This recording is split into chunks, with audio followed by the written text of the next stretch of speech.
Observation begins far above the blue and green planet called Earth. A large alien ship floated silently in orbit. It was shaped like a silver crescent moon, and its surface shimmered with energy. Inside the command center of the ship stood Commander Zeltaran, tall, thin, with dark purple skin and sharp golden eyes. His arms were crossed as he stared at the rotating hologram of Earth floating in front of him. Did not blink as the planet turned slowly, showing deserts, jungles, oceans, and mountains. Flames burst from one side, a volcano erupting near a human city. On the other side, lightning danced across storm clouds above the ocean. A swirling tornado destroyed small houses in a countryside village, and somewhere deep in the forest a lion pounced on its prey. Commander Zeltaran turned to his team of alien scientists and soldiers and spoke in a calm but cold voice. This planet is marked as Deathworld Class 5. It has extreme climates, unstable landmass, violent weather, and dangerous creatures. He paused, and then added, but intelligent life survives here, thrives. Hereveric, the youngest officer on the team, stepped forward. His blue eyes wide with confusion as he looked at the live feed of human cities on the hologram. He spoke with hesitation. They live in burning deserts and frozen mountains. They swim in poison oceans. They build cities next to volcanoes. Why would any species choose to live here? Commander Zeltaran narrowed his eyes. That is what we are here to understand. No species should survive here, not unless they are highly advanced or incredibly foolish. He then gave the order, begin silent observation, deploy drones. Send probes, but do not reveal our presence. Several small silver drones launched from the main ship and flew silently through Earth's skies. They blended into the clouds, invisible to human eyes. They recorded everything from deep forests to busy cities. They listened to voices, to laughter, to shouting, and even silence. One drone hovered above a war zone while another watched children playing soccer in the rain. The more they observed, the more confused the aliens became. The humans were not just surviving. They were laughing, fighting, inventing, building, exploring. They showed emotions that confused the alien team. Some humans cried when animals died, but then others hunted those same animals for food. Some humans spent years studying nature, while others destroyed forests for buildings. It made no sense. Commander Zeltaran watched one drone's footage with great interest. It showed a human family standing outside during a thunderstorm. The sky was black, lightning flashing all around, thunder shook the ground, yet the humans did not run. They stood together, smiling, holding each other, and watching the storm as if it was a beautiful show. They have no fear, Virik whispered from behind him. They do, Commander Zeltaran said slowly, but they have learned to control it. Later that day, one drone entered a jungle deeper than any seen before. The trees were tall and thick. The shadows were dark and deep. Strange sounds echoed everywhere. The drone moved carefully, scanning the area, recording data. Suddenly its camera caught movement.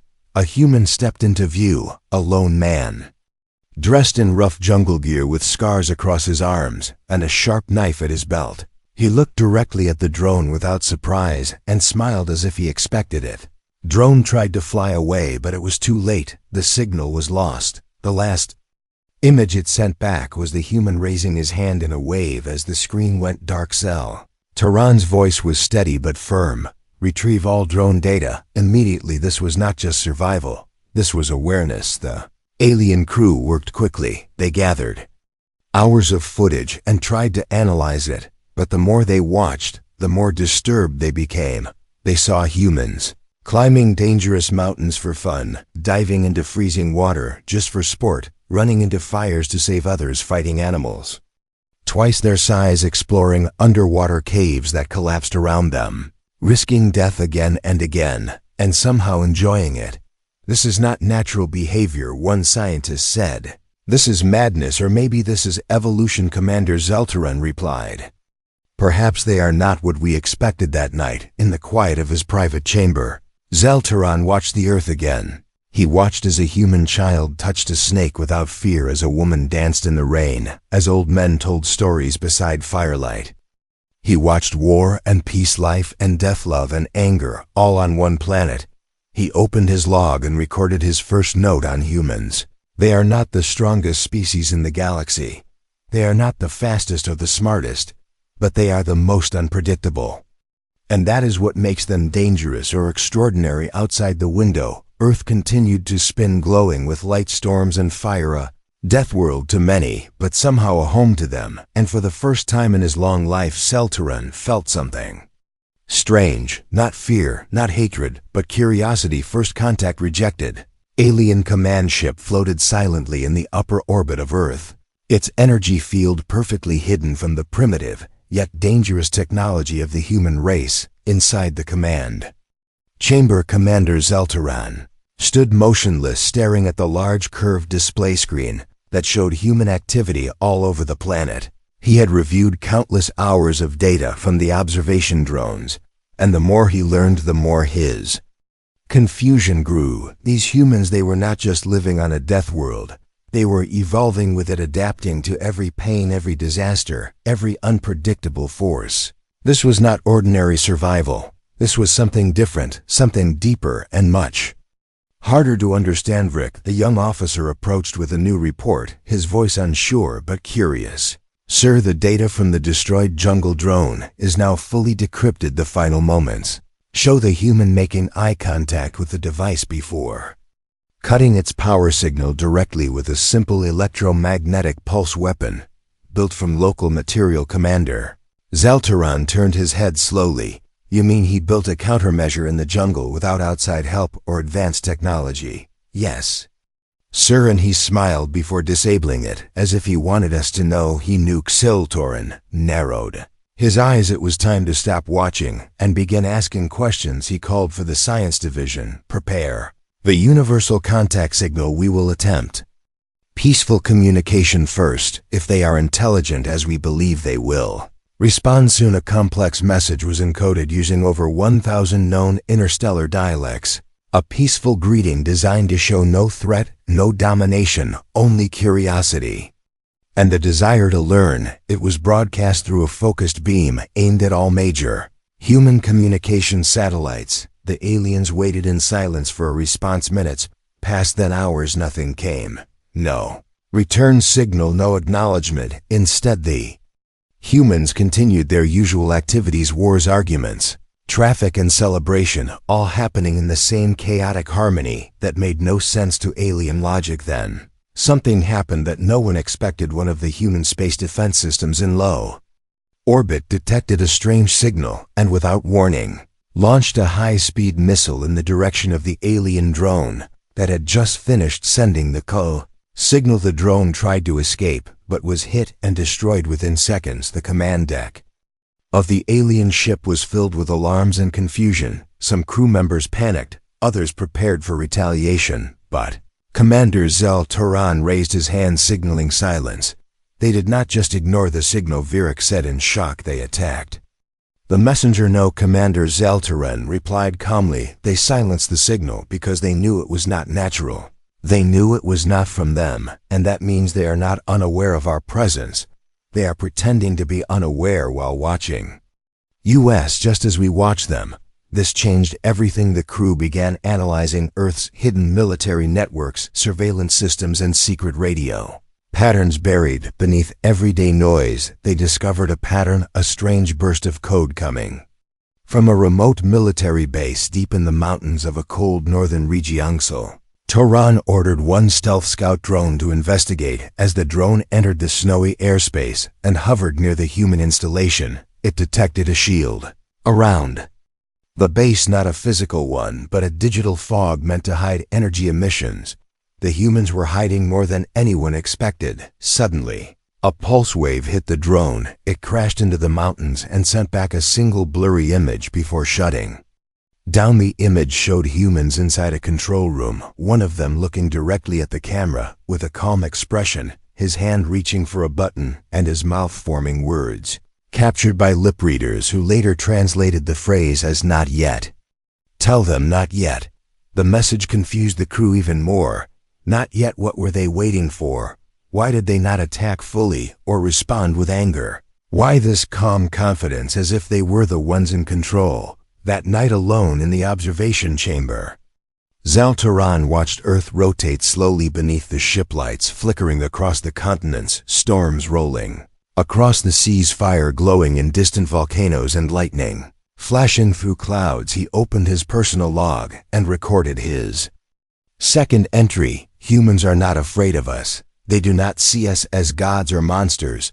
They see us as a question they have not yet decided to answer, and that is far more dangerous than an open enemy because it means they are watching, waiting, and calculating. In their own strange way, in the lower chamber of the ship, Virak sat silently staring at a screen replaying the last message again and again. Not yet, not yet, the words echoed in his mind as he began to wonder, maybe Earth was not the place they thought. Maybe it was not simply a death world. Maybe it was a test, a trap, or perhaps a challenge placed at the edge of known space. And maybe, just maybe, the humans were not just survivors of chaos, but the masters of it. The survival engine, the command ship, floated in silence above the Earth, while tension spread like cold mist through its halls. No one spoke of it, but everyone felt it after the failed contact and the destroyed drones. The aliens were no longer observers. They were outsiders standing at the edge of something much bigger, something they could not define.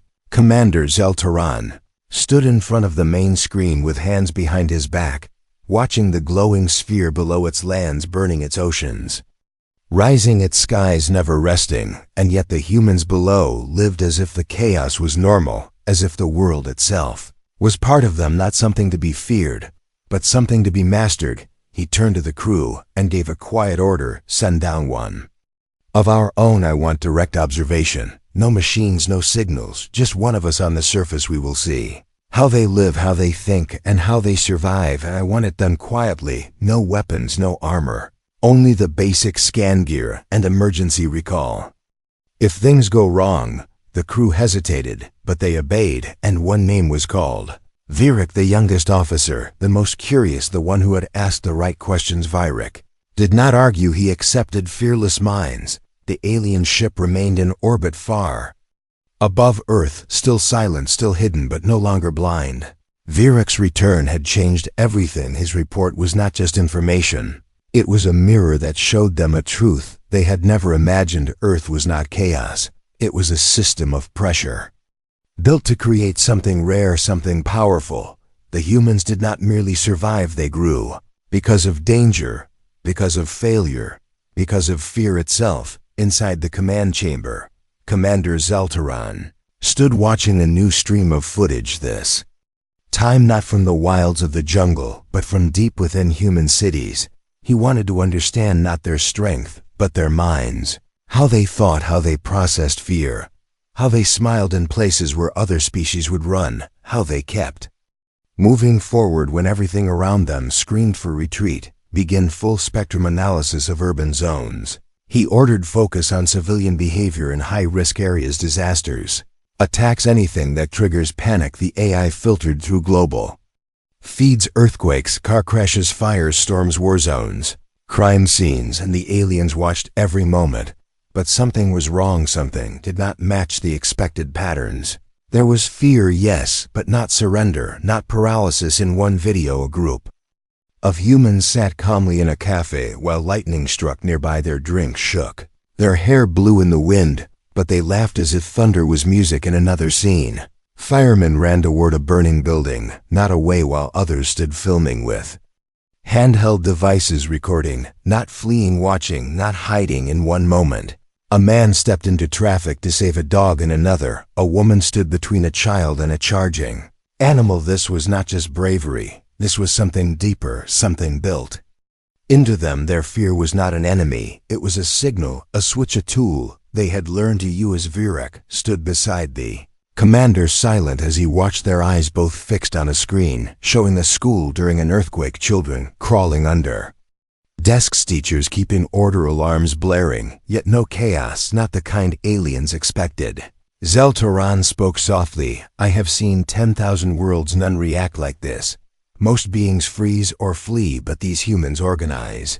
They adapt in real time. The psychology team joined the discussion, bringing years of data, now enhanced by Virak's mission. They explained how humans expose themselves to controlled fear, How they built machines that spun them upside down at high speed, just for fun. How they jumped from airplanes into nothing with only cloth on their backs. How they told stories of monsters and watched horror for entertainment. How they played games that simulated death and danger over and over again. One analyst spoke with disbelief. They manufacture fear, they chase it, they train their young with it, and they do this voluntarily. Screen now showed a stadium filled with people all screaming, cheering, as two fighters clashed in the center. Blood, sweat, pain, and yet everyone smiled. Everyone leaned forward. They did not hide from fear, they embraced it together. This is how they have trained their minds. Virak said not to erase fear, but to dance with it. The science team explored deeper. They found medical scans showing how the human body responded to adrenaline, how the brain focused more under threat, how fear sharpened them instead of weakening them, how it became part of their growth, part of their culture, even part of their joyxel. Toran moved to a new screen showing human profession: soldiers, firemen, pilots, explorers, all people who willingly faced death and called it duty. Beside them were civilians who volunteered for danger without pay or fame, diving into floods, climbing towers during storms, lifting rubble to save strangers. The files kept growing, story after story, event after event, where humans became more than what their biology should allow. The commander began to understand Earth was not shaping them through comfort, it was shaping them through hardship, and their minds had evolved to not just survive stress, but to grow stronger from it. Like a muscle, fear was broken down and rebuilt into courage over and over until it became second nature. Opened the log again and wrote, "Today I learned something we were never taught in the academy. We always believed that fear was a weakness, that courage was rare. But on Earth, courage is common and fear is not removed. It is respected, it is challenged. It is used like fire to light the dark." In the quiet of the observatory, Virak sat alone watching a small screen showing a boy skateboarding down a steep hill, fast, dangerous, reckless. The boy fell hard, scraped his arm, cried, then stood up and tried again. Faster this time, braver, this time better. This time, and Virak whispered to himself, "Now I see the engine. It is not their weapons, not their strength, not their numbers. It is their mind, their fearless mind, that refuses to stay broken." The truth of war. The alien ship remained silent above Earth. But inside its walls, the air had changed, no longer filled with confusion, now replaced by something heavier, something closer to awe. The crew no longer viewed humans as simple creatures on a violent world. They had begun to understand that fear was not a weakness here, but a tool, and chaos was not a curse, but a teacher still. There was one more thing they had not yet faced, one more part of the human condition they struggled to understand. And that was war. War to the Galactic Union was an error, a last resort, a failure of reason. But for humans, war was more than destruction. It was memory, it was history, it was written in stone and sung in songs, and carved into the bones of their cities. Commander Zel Turan sat in the lower data chamber alone, surrounded by holograms, each one playing scenes from human wars across time. His hands were folded, his eyes cold and focused as fire covered the skies and machines rolled over broken ground. He watched as swords clashed in ancient deserts, as arrows filled the air above burning castles, then muskets and cannons thundered in smoky battlefields, then tanks crushed the earth, then jet fighters screamed across the sky, then bombs fell and shadows burned into walls, and still the humans kept fighting, not for food, not always for power, but sometimes for ideas, for freedom, for revenge, for hope, for pride, or for nothing at all. Virak entered slowly, carrying new files, recently unlocked from global human networks. It was not hard to find, because humans had made thousands of films, thousands of books, thousands of recordings of their own wars. They had turned them into art, into culture, into legends. Some of it was propaganda, some of it truth, and some of it was both, but all of it showed one thing clearly: humans did not forget war, and they did not run from it. The two aliens watched in silence as one video showed soldiers pulling wounded friends from fire, risking death to save one life. Another showed a woman picking up a weapon after her city was attacked, standing tall against armored invaders. Another showed two enemies dropping their weapons on a day called ceasefire, sharing food in the middle of a battlefield. Not because they were told to, but because they chose. Toran's voice was calm but firm.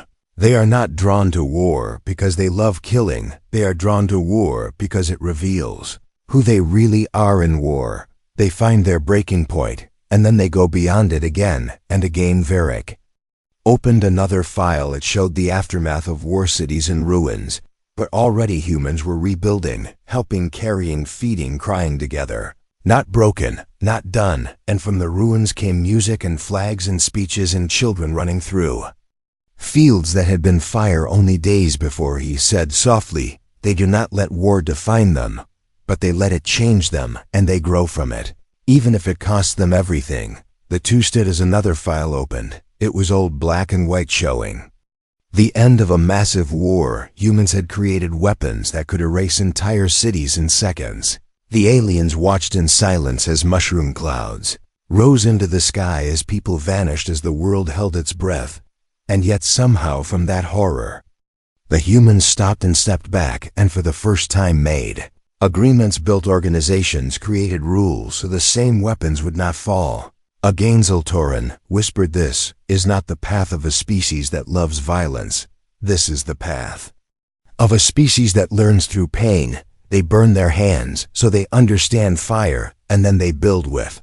Added one more log entry today. "I saw the truth of war on Earth. It is not glory, and it is not only death. It is reflection. It is transformation. It is the moment when their true nature is forced to rise, and that nature is not to surrender." In the training chamber, Varric stood watching young recruits review the new data about human military behavior. He saw how the humans turned weakness into tactics, how they used emotion as strength, how they took loss and turned it into invention. He saw the pattern now. It was everywhere in their history. Fall then rise, fall then rise, never ending, never giving up. And he knew this was not because they were fearless, but because they feared so deeply they would do anything to protect what they loved. Outside the ship, Earth continued to spin, its wounds healing slowly, its scars never forgotten, its weapons never fully silent, but its people moving forward again and again, always into the storm, never away from it, and far above in the cold quiet of space. The aliens watched, not with pity, not with pride, but with something new, something that felt like respect. The choice, the silence in the alien command ship was heavier than ever before. The crew had spent weeks watching humans, recording them, studying them, and even walking among them. They had seen survival in the jungle. Courage and fire, fear turned into laughter, and war turned into wisdom. And now, Commander Toran had made the most dangerous decision of all. He ordered the retrieval of a human, not for study, not for testing, but for conversation, for understanding, for the answer to the question that began this entire mission. Why do humans choose to live on a death world? Was taken without harm, selected by careful scans for her intelligence, her background, her calm under pressure. Dr. Lena Carter, a planetary scientist with military experience and a record of global disaster work. She was known for walking into volcanoes during eruptions, for diving beneath oceans to study shifting tectonic plates, and for never once asking for a reward. Her name came up in dozens of files, and when the alien probe approached her, she did not run.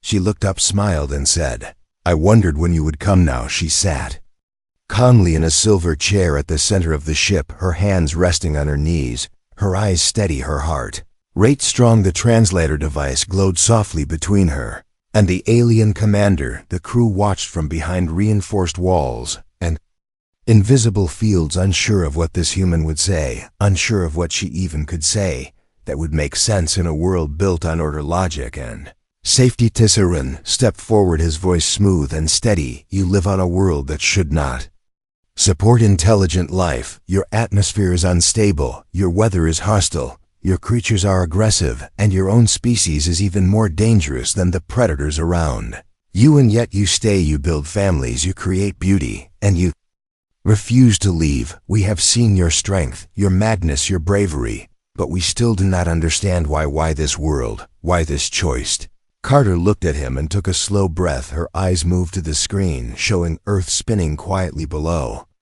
A storm twisting across its southern ocean, wildfires burning on its western lands, and ice cracking at its poles. Then she looked back at him and answered with no fear and no hesitation, because it is ours, and we earned it. Zaltaran tilted his head confused. You could leave. You have machines that could build new homes on safer planets. Your kind has already reached the stars, and yet most of your people remain. They fight to survive instead of escape. They rebuild instead of retreat. Even when the planet strikes back, they dig deeper. Why? Because leaving would make us weaker, she said quietly, her voice not angry, just certain. If we ran from every storm, we would forget how to stand. If we avoided every fire, we would forget how to rebuild.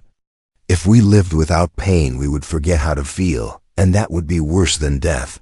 The room was silent, the crew listening from every corner, the data streams recording her every word, every heartbeat. She continued, we do not live on Earth because it is easy. We live there because it demands more from us.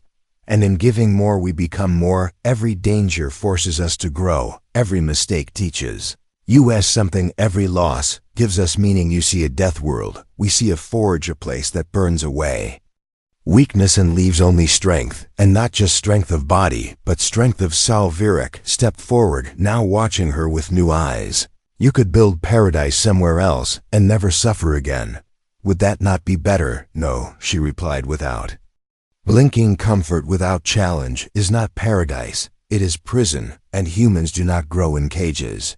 We grow in storms and fire and darkness, because we have no other choice, and because we choose it. Any wakes the Torin looked at her for a long time, then walked slowly back to the main screen where Earth still turned wild and dangerous and alive. He opened his log and wrote, the human has answered not with numbers or logic, but with belief. Their world is not a mistake, it is a mirror of who they are.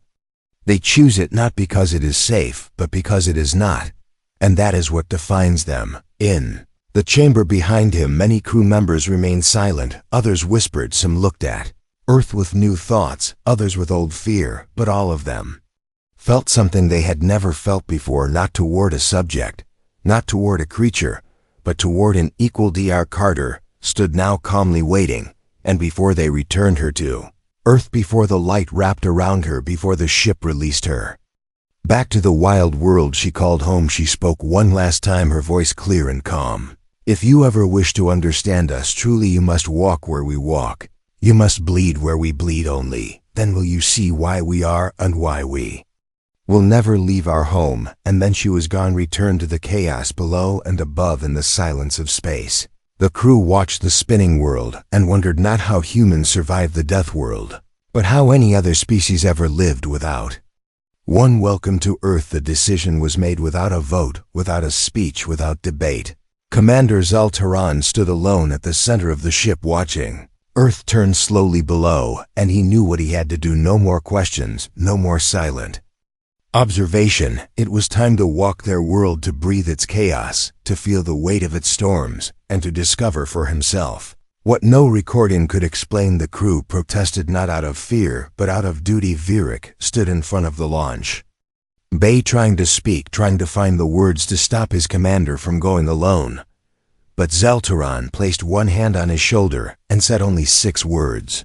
You cannot lead what you do not know. And with that the pod launched silently, no shields, no escorts, only a single being entering a world that had swallowed machines, burned metal, and destroyed everything that came unprepared. The jungle below reached for the sky, and the clouds swallowed the pod like waves around a stone until it vanished from sight.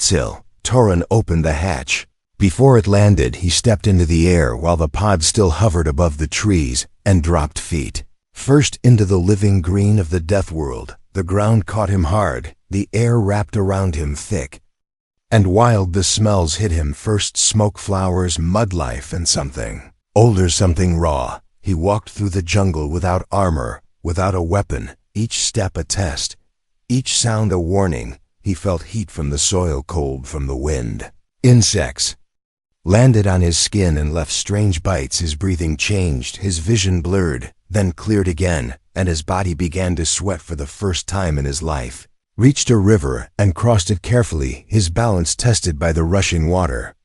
Then climbed a hill where birds screamed above him and the leaves shivered without. Wind. Everything on this world was alive, and everything. Watched everything moved with purpose and force and hunger, and he kept walking, not with fear, but with attention. With respect. Days passed, or maybe more. Time moved differently here. The sun did not rise, it exploded across the sky. The rain did not fall, it attacked the ground. The night did not rest, it hunted. But through it all he walked, watched and learned. He drank from leaves, he followed animal tracks, he listened to silence and understood that even silence here was a warning. On the fourth night, fire found him, not lightning, not violence, but a human camp, flames dancing in the middle of stone and wood. And stories, shadows flickering across the faces of travelers, explorers, scientists.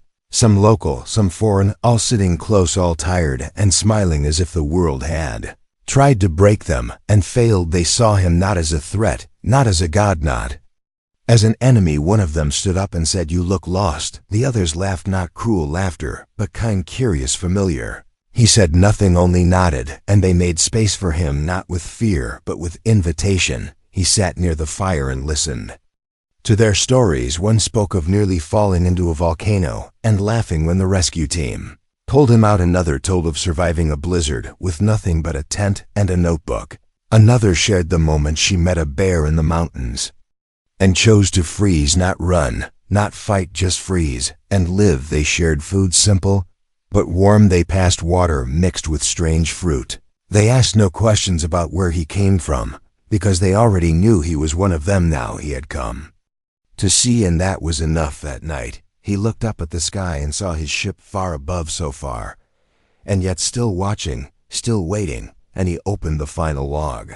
His voice low but steady. This world is not what we feared, it is worse and better at the same time. It does not protect its children, it tests them every day. Every breath is earned, every step is risk. But those who survive do not survive as victims, they survive as something more. He paused and added a final line. Earth is not a death world. It is a birthplace of strength, and the ones who call it home are not broken by it. At dawn he walked away from the camp, not back to his pod, not back to the sky, but deeper into the world that had changed him, into the wild heart of the storm that had made them, and far above the alien crew stood in silence, watching their commander, now just a figure among the trees, and they understood without words the mission was complete. The question was answered not with data, but with truth, not with numbers, but with footsteps. Welcome to Earth, the only world that turns fear into fire, pain into pride, and chaos into courage. Welcome to Earth, the home of the impossible, the end.